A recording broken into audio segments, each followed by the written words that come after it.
Zato što niko ništa ne radi, primaju plaću. Strašno.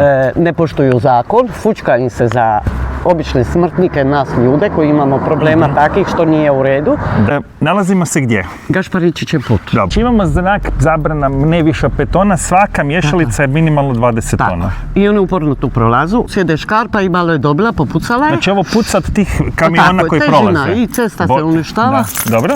Škarpa puca, cesta se uništava se sve redom, ali niko ništa ne poduzima, ni grad. I neko šara zonu 30. Tako, ali i zonu i 5 tona. I 5 tona su šarali. Znači ovo se mijenjalo već. Tako je. 2 puta su ga pošarali, 2 puta su ga čistili. Dobro. Zadnji put su čistili 5 tona, međutim 30 je ostalo, ne znam zašto ga nisu počistili. I to je nikog nije briga što 20 tonske mikserice betonske prolaze. Isto puca škarpa, znači zid potporni od građana, zato jer voze se... Težina, jer on ide skroz, ja vam mogu postavim policiju. I kad ste zadnji potpisali gradu pri Kokoza vezano za ovaj problem?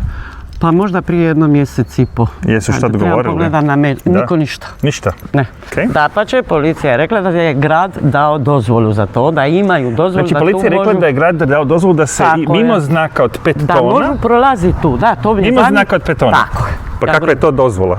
Ja govorim, ko je dao tu dozvolu ako je znak dole zabrane?